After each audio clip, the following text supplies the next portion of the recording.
Welcome to Speak Our Mind community podcast, sharing the views and opinions of local residents in Camden.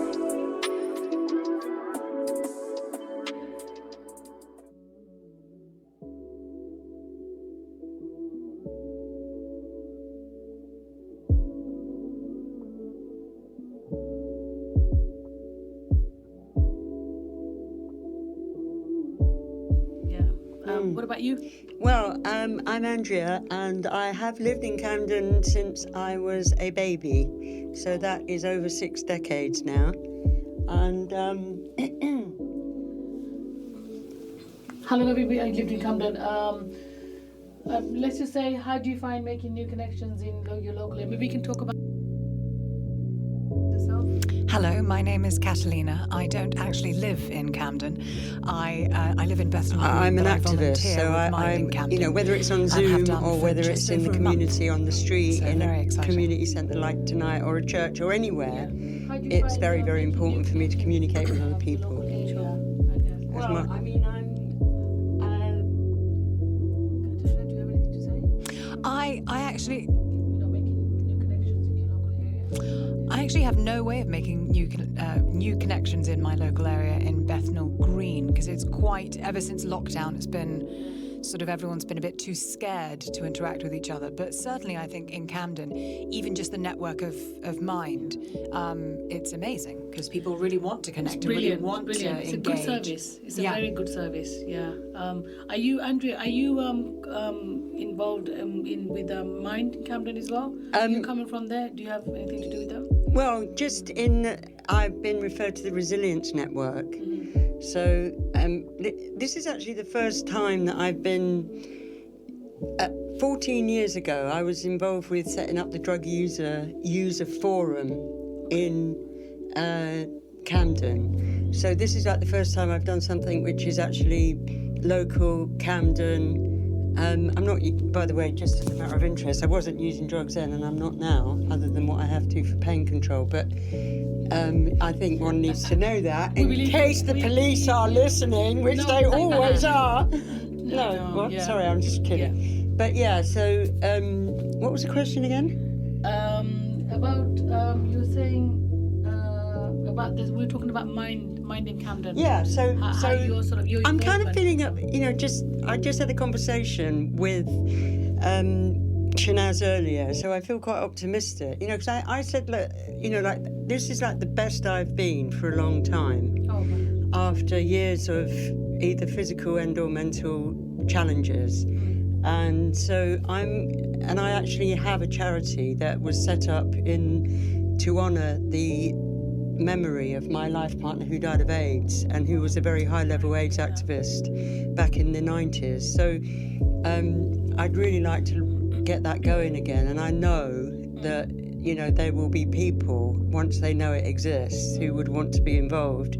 But it is complex, because and it's complicated, which is why I'm so obsessed with it, by the law around drugs in this country. Yeah. And although the police, of course, are waking up more and more and more to the idea that, a sick person doesn't need a police officer necessarily. True. A sick person needs a doctor or a counsellor. Needs a healthcare worker. It's very hard to... And anyway, what we do is mobilise our own community. So we give each other the basics. That's what our project was about. So make sure that people have AIDS treatment, hepatitis treatment, addiction treatment, etc. Housing, the basics. If they don't, we make sure they're signposted. And then we get people active, getting people to, for example, I've done hepatitis C training, countless HIV trainings. I've talked all over the world about drug policy, because that's what happened to me in the end, is I realised that a huge obstacle that we were all facing, whether we are drug users or ex-users or police or whoever, parents and so on, is that the law is not a deterrent for those people who are self-destructive. Yes. Very well said. Yeah, very well. Yeah, very well. Do you think there are enough places or services in Camden, particularly, where people? A lot of people will say there isn't enough places where it's accessible for You mean apart from 12-step programs? Yeah, 12-step programs apart from, other... Do you think there's enough? Well, I think that I'm not exactly... I think I'm not exactly in a position to answer that, but I do know this.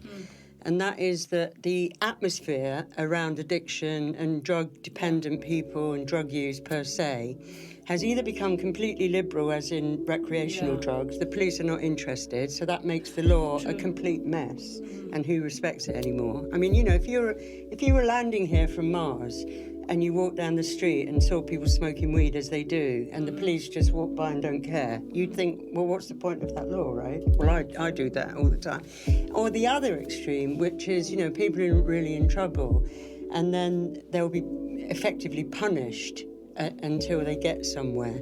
So, and the word on the street, for want of a better expression, is that you either have to want to get off drugs or you don't really get very much, and that there's not enough experienced drug workers on the ground anymore who will... I mean, that's why I feel like I'm obligated, if nothing else, to get back to work, because, I've been through so much myself, and I know that, just the fact that I can say to a fellow addict, I spent 10 years injecting heroin and cocaine and God knows what I could get my veins to accept, if you like.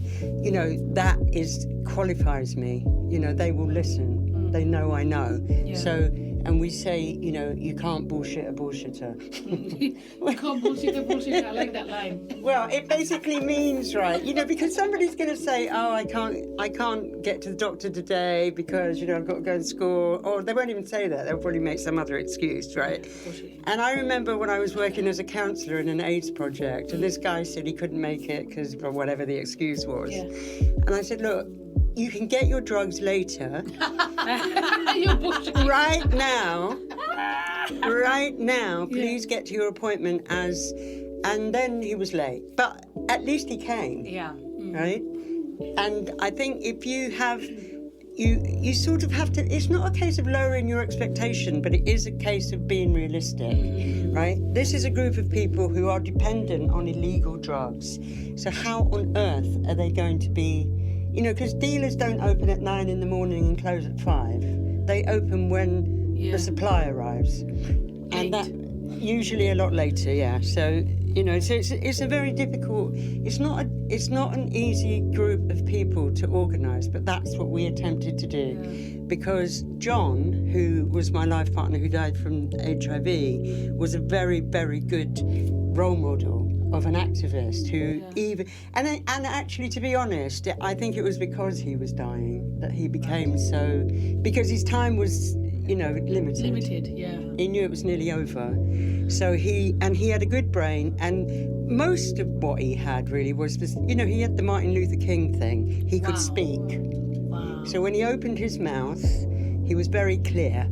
It's like, concise, yes. How can you expect people to do A, B, and C when they haven't even got a roof over their head, or they haven't got treatment, or they haven't got, a friend or a doctor support? Relevant support.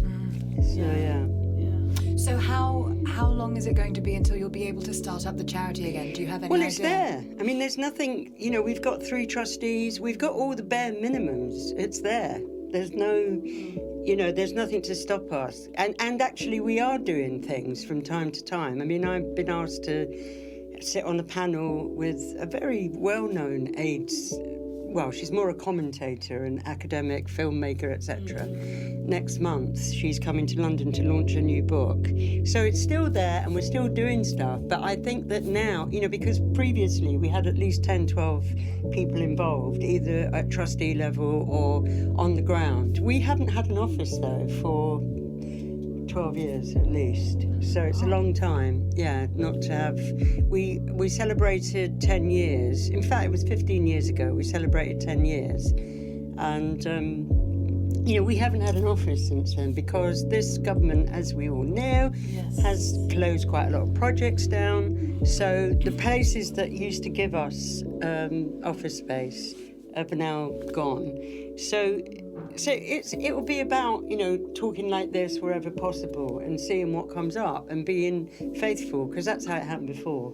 I mean, because actually people are dying. What I found out when we launched we have a little magazine called The User's Voice, and it's still there in cyberspace. Drug users were dying to speak up. You know, they were absolutely, you know. Okay, so interesting. Absolutely, because there's only two subjects. It's like who are you going to get drugs from, and are you going to stop? So one is with the professional, where you pretend, and the other one is where you go and get your dope and make sure you're well for the day. You know, so there are so many things in between those two things to talk about, right? I can understand, yeah. Do you think when you say that they were dying to talk, do you mean they didn't have any opportunity, or maybe I might misunderstood? Didn't have the opportunity, or you know, that there weren't the spaces there for them. Well, it's like there were spaces. That's why. Well, it's like I was just trying to not very well explain with the right. So the view is this person, and it's true. You know, when people are chemically dependent, they're not very well, right? So they go to a doctor or a counsellor and they have to talk about those things. And most of us would pretend that we wanted to come off drugs because that's the only conversation that we'd get approval for, right? Sure. Or the other conversation, which was who's got the drugs, how are we going to get it, how much is it going to cost, right?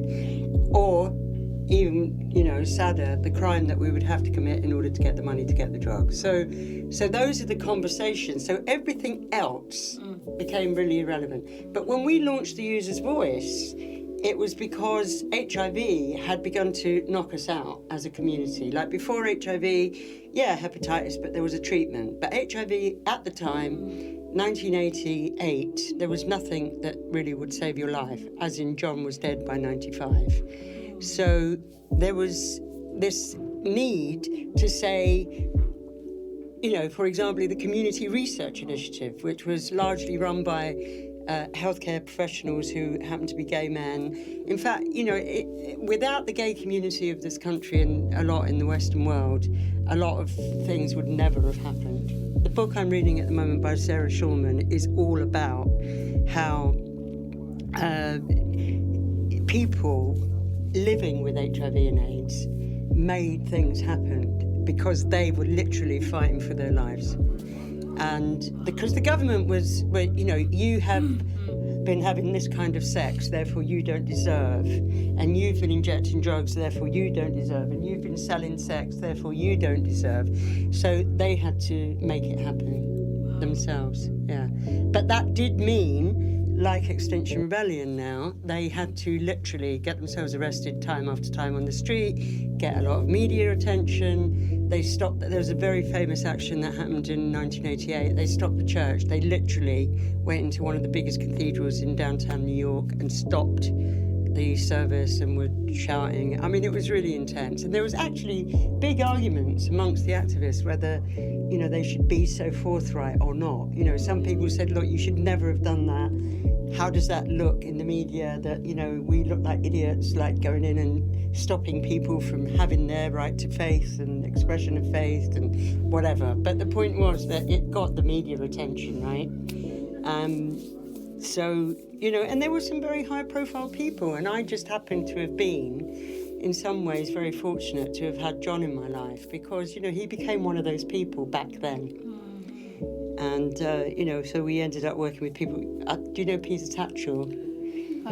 He's a leading gay activist in this country. What's the name? Tatchell, T-H-A-T. Oh, yes. Yeah, so, you know, he's roughly my age. He might be about...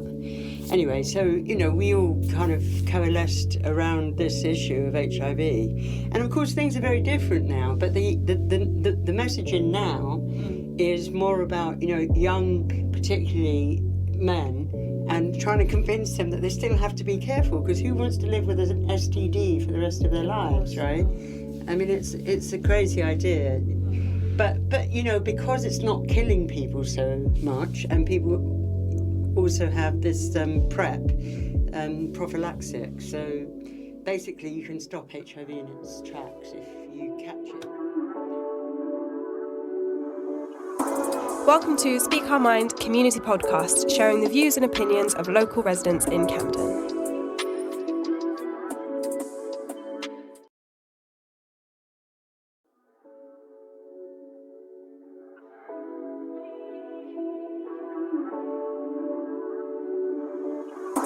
Welcome to Speak Our Mind community podcast, sharing the views and opinions of local residents in Camden.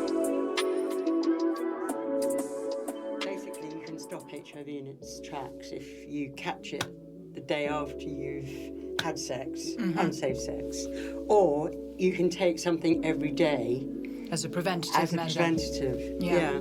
So, But anyway, to be honest with you, my focus has always been around the drugs issue, because the issue of homosexuality now is not criminalised anymore in this country. It may be stigmatised, but it's not criminalised. But that group, who are obviously, in many cases, not all cases, quite vulnerable, are still criminalised. So that is very unhelpful, And even though the law itself, the police are not really interested in many cases in punishing people, it still stands. So it does mean that it gets used in a way that is very random and unfair in many cases. It's like when the police choose because maybe this person's pissed them off, and then of course, so I was saying earlier to Shanaz that, a friend of mine is an ex-undercover cop, and this guy is absolutely certain that the only way to sort this mess out is to legalise the entire market. Personally, if they legalised everything, I would like it not to have big media attention, which is probably impossible. But because what happens is, for example, one of his big arguments about this is that as soon as they say bust a big dealer let's say they bust a big dealer in Bethnal Green, in 10 minutes somebody will be there to replace him or her. Of course. There will always be somebody there because there's money there. That's it. Lots of money, and lots of poor people need money. Well, I wouldn't call it... Well, it's risky. It's a very risky job. You've got to be able to, It would be fascinating to see what would lead the country into actually legalising all drugs. Because, I mean, it's already a desperate enough situation. Well, recently, even under the Tories, we managed to get Sajid Javid to behave himself when they shamed... So we managed to get, not me personally, but a thing called the Volt Fast, which is an organisation and magazine. So an Irish woman's son who had terrible fitting, you probably saw this in the press, he found out that she gave him marijuana and it really helped him therapeutically. Oh, yes. Oh, my God, And there was a big about that. Alfie. Yes. Yeah, so they managed to shame him for some time as well into changing the legislation so that at least a GP can now prescribe a certain marijuana form of it. Epidiolex it's called. But so in terms of the whole thing, I think what would probably have to happen is something like, Boris Johnson got caught with 0.5 gram of heroin. Or his... I mean, I don't know. I mean, I'm not even sure what it would be. I live quite close to him, so perhaps I can do something like that. All right. 17-18 minutes walking distance somewhere, or maybe I'll try. What, you mean from his work or his house? His house. Okay. Well, I mean, I think that the problem is that somebody said to me, she was a nurse back in the, in the 80s. She said, look, Andrea, this is nonsense. You're wasting so much time with this legislation issue. At the end of the day, there are so many interests now in maintaining the law. There's the police workers, the prison workers, the counsellors, the The thing is, though, when you start arguing like that, there's always going to be a need for prisons and psychologists and doctors and counsellors and so on and so on. But the focus will have changed and will be more sensible. So you might need less police officers to intervene with drug users, but you won't need to be wasting so much time and money on helicopters and guns and the amount of money that gets wasted trying to stop drugs getting into it's ridiculous. When you add it up, I know, because you don't think about it. Yeah. You think the helicopter sent to look for somebody who's actually dealing with huge amount of drugs. So you sent a helicopter. Does anyone think how much that's costing? You just see it flying. Yeah, it looks good. It's just flying. Yeah, exactly. And it's very exciting, isn't it? Yeah, of course, yeah. And the manpower. Yeah. The manpower, police, officers, admin, in the background. Yeah. There's somebody who's actually organising all that, arranging all that, dealing and in control of all that. So you don't really think about it. You're right. It's a huge amount of money. I think it's important, certainly for me as an ex-injection drug user of heroin, it's very important to say that, I'm not advocating the use of drugs by any stretch of the imagination. That's absolutely not, and I'm not just saying this as a PR thing. It is about, though, making, like alcohol, it wouldn't be sold in a shop like that. Obviously, it would. We would hope that more doctors would be involved with prescribing, so that what is being taken is legal, obviously, and then or pharmacists would be more involved. But they would have to be specialist pharmacists, because at the moment it is effectively legal. When you go to the pharmacy, because the doctor has already made a prescription available to you, you go there and the pharmacy will give you whatever it is that you're prescribed. The controlled drugs. So, exactly, controlled drugs. Drugs, yeah. Yeah. Controlled drugs, yeah. But at the moment, it seems that, there is something, I think, about the forbidden fruit that is desperately attractive. I can only speak for myself, but I have always felt, and I think this is completely intuitive, but the evidence is now there on the table to prove my intuition was correct, is that, the more something is banned, the more that young people particularly who are already thinking in that quite, I'm somebody type of way, they or vulnerable and underneath it all, they'll go for it because, now we have Portugal, which is has decriminalised all personal possession. So whether it's methamphetamine or heroin or marijuana or ketamine or whatever, you will not be arrested for possession of a small quantity. Because what's the point? Yeah. Okay. And that's actually nearly 20 years old now, that so-called experiment. And what that has done has reduced a lot of crime and AIDS, etc. And so, what basically happens is there's a panel, say like this. So if you get caught with, I don't know, let's say 0.5 gram of heroin, and, they're not sure if you're a recreational user or if you're a regular user. Yeah. They will send you to the panel, and the panel, of course, is healthcare workers and so on, and they will ask you a series of questions. So basically do an assessment, and that assessment will establish whether you have an extra need, as in addiction treatment and so on, and then you will be referred to the appropriate people. But if you're just a recreational, they don't really care.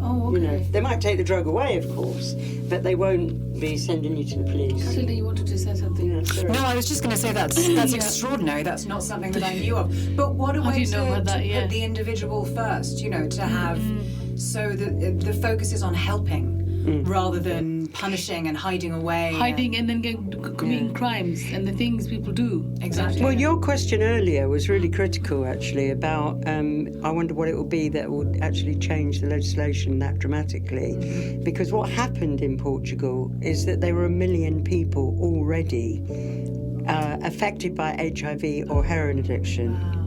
Yeah, so what happened was there were no families unaffected by AIDS and or addiction, and at that point, I didn't know about HIV. I knew about the addiction. So we're talking about the end of the last century, and so people just sat up and said, look, we've got this. We can't carry on like this. There was outcry from the community. And so, people in power. I was actually there. I've had an incredible... I'm trying to write this book at the moment. It's nearly finished, to be honest, but it's a first draft. So I was there when the guy announced in Portugal at the first conference. We had a big... there was some kind of, in Portugal, summit in Lisbon, and I can't remember his name. It's something like Camelinas. Anyway, he came and just told us why they were going to change the legislation. And he just explained it was just ridiculous. There were so many families where children, when he said children, he meant, like 19-year-olds were dying of AIDS and so on, or overdose, or in prison, or all the rest of it. And they said, we just can't do this anymore. So we're going to do this. At the time, he spoke of it as an experiment. But it was not a surprise to many of us in the drug policy reform movement around the world that this was actually helpful, to stop. Because what happens is, if you think about it, instead of, you go straight to the nurse or the needle exchange or the prescriber or counsellor, you have to go through this other obstacle race with the police. So it wastes all this money and time when actually... Why? What for? What's the point? I mean, obviously, if somebody has robbed your car or broken into your house, that has to be addressed. And that person is accountable. They are accountable. But sending them to jail for 6 years is not going to sort out the addiction. And in fact, as we know, there are drugs in prison. So, It also suggests that that person has made that choice of their own free will. And I think the more that I read about addiction and the more I hear people like you speak about it, you realize that this is someone in need of help because they cannot get themselves out of the situation. This is not someone who wakes up that day going, you know what, let's make this problem even worse. Let's go and commit a crime. Let's make myself even more sick. They really, really need intense and professional help from someone who's going to go, I'm going to get you out of this, not I'm going to punish you for a situation that you clearly didn't choose. How do you think that's going to change? What needs to be done? We need a government who cares. Really. It's a big thing. But you also need a government that has courage. Yeah. Because, right now, as soon as you mention... let me give you an example. Thanks for listening. Stay tuned for more episodes of Speak Our Minds podcast.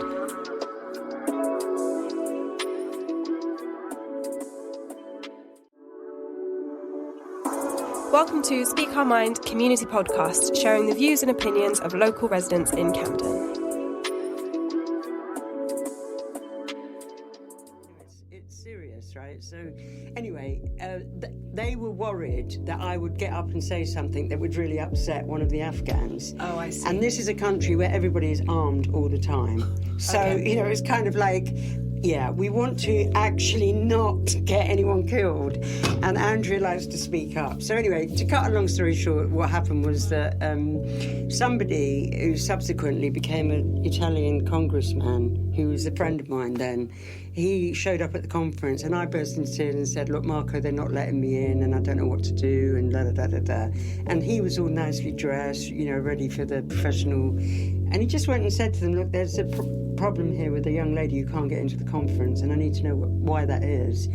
She's done a lot of work in this area, what's going on, and they, obviously thought they had to rethink it. And then I did say, look, we have our own magazines now, we can talk about this publicly. But anyway, they basically got this lovely little guy who I'd met many times, and he just came and said, look, Andrea, we're worried.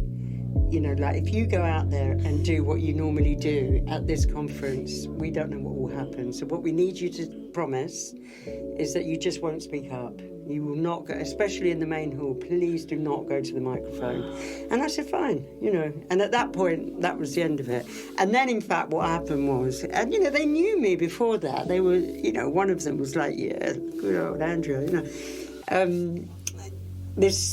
we had a small session with a lot of doctors and I explained what I was doing there, and one of the doctors did the speaking for me.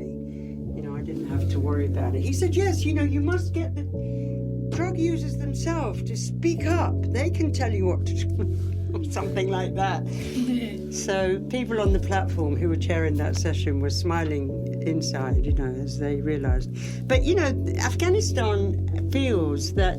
Is they coming in? No, she just... Go away. Go on, carry on. She's just disturbing us. Yeah, Afghanistan... So I ended up going to this... Before the Afghan trip, I went to this conference, again, very high-level conference organised and funded by the Foreign and Commonwealth Office and NGO coalition, non-governmental organisation of drug policy reformers, sent me as the representative of the platform to be there as the representative. And anyway, to cut a long story short, this guy from Afghanistan who was kind of effectively their drug czar, but that's not the way they sort of describe it in Afghanistan. But anyway, he was, working for government, and he came to the and in this, it was 25 of us. It wasn't a massive event. He put himself forward to say that, Afghanistan is obviously very apologetic about the influx of opium and heroin to other countries, but, there are some economics here that we can't control. Our country has been under war for so long, and the Taliban, and of course, the Taliban, they're back in control now, so we know more about them. But they control the drug market. They control opium production. Right? The opium production is huge. And I was about to say, surely they must make a hell of a lot of money. Absolutely. Of course, absolutely. It's huge. Yeah. So, is that the source of heroin is from opium? Okay. Yeah. Well, so it's something like 85% of all the heroin that gets around the world starts as opium in Afghanistan. It's something like that. Oh yeah. my God. Yeah. So he was basically coming forward to say, as your eyes can go, you'll see the fields of opium. Yeah. Oh, they're not going and to they're give that beautiful fields, by the way. Yeah, before they destroy lives. Yeah. Yeah. No, but I know. But there's something about all of this that I can't explain it to you, but, if I'm really honest, we talk in recovery meetings of the addict inside still. And when I first heard about this gathering in Afghanistan of drug policy people, my first thought was it would be like kind of going to church, because I could go to the opium fields finally. But in fact, I never ended up. My friend who was with me is a journalist from the US. He was like, Andrea, don't be so bloody ridiculous, woman. You're certainly not going to an opium field. They're guarded. They're surrounded. Let's take 1 hectare of opium. Like by armed guards. This is serious money, right? Like They're millions. not just open for the public to go and look at. Exactly. Say that again? Main resources. Yeah, exactly. Like coca is one of the big ones in Latin America, particularly Colombia. And in Morocco, it's marijuana. And yeah, exactly. So opium, main source. Yeah. So all these things, and actually, when you get people who have power, like, I don't mean in this era now, but when all this started, it wasn't because they really wanted to protect people like me or anybody who was vulnerable, a young person, from the potential of addiction. It was business as usual. The Indian tea, and I'm not an expert on this, so I'm not going to go into a description, but, it's just like the British tea company, India, Britain... East India. East India, that's it. East India. Thank you. East India Company. Yeah. And latterly, after that, there were like 3 lots of racial groups that were discriminated against using drugs as the reason. So black people with cocaine, marijuana, and the Chinese train track workers. I'm talking about the United States now. Okay. And what was the other one? Maybe I'm getting opium and the blacks. Anyway, there were a lot of racialization of all of this. Oh, wow. There's a huge organisation in the United States, Drug Policy Alliance, that has done all the research on this. There's a great documentary, I think, called The House We Live In. Oh, yeah. Do you know it? Yeah. About exactly that. It's basically just about criminalising. The war on drugs was not about helping any drug addict whatsoever. No. It was, Business. So although there probably, just to bring it back to Camden here and now, there probably are a few people who are deterred from taking heroin or marijuana even. But for the numbers of people that are deterred, the amount of damage that we continually do, whether it be with infectious diseases or crime or waste of money or prisons or, et cetera, et cetera. And also,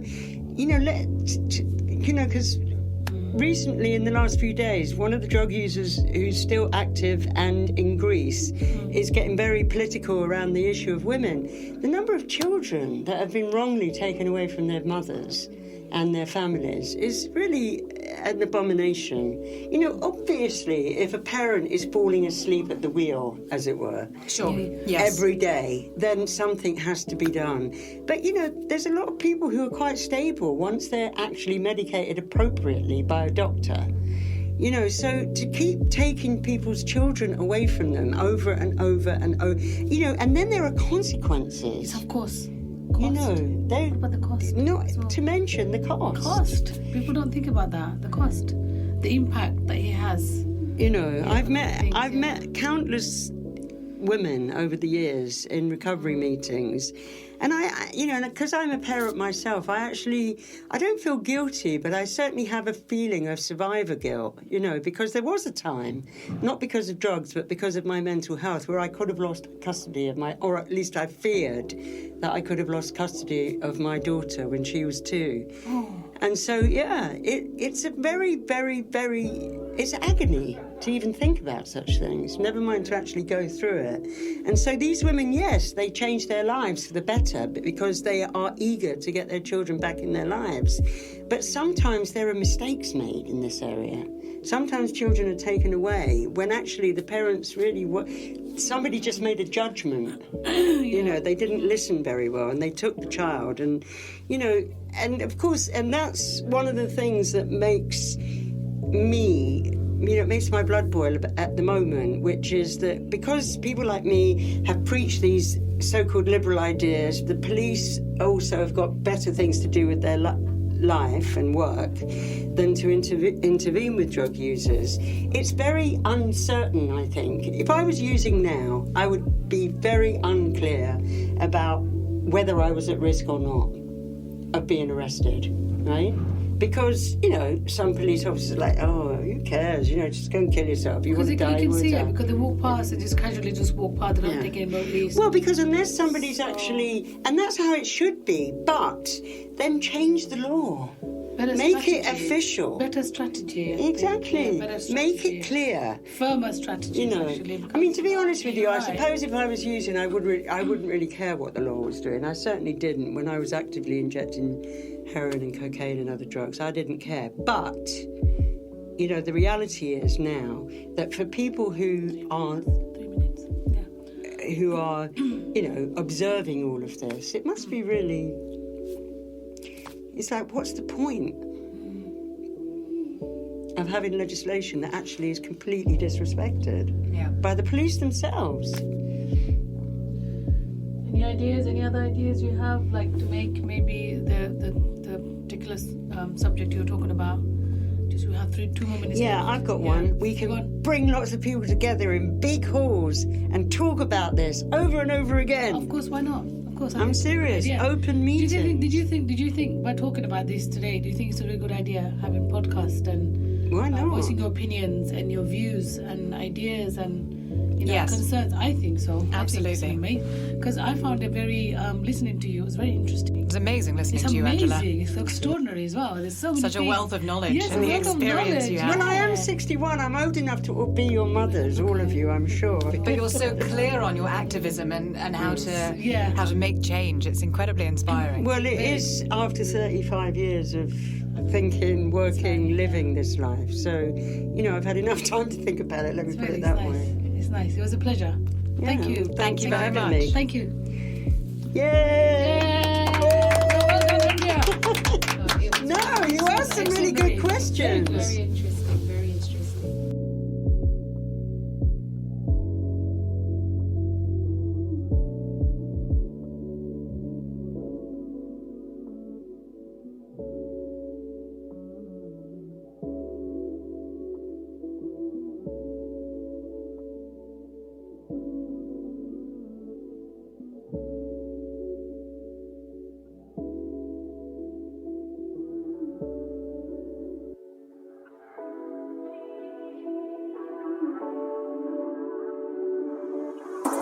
Welcome to Speak Our Mind community podcast, sharing the views and opinions of local residents in Camden.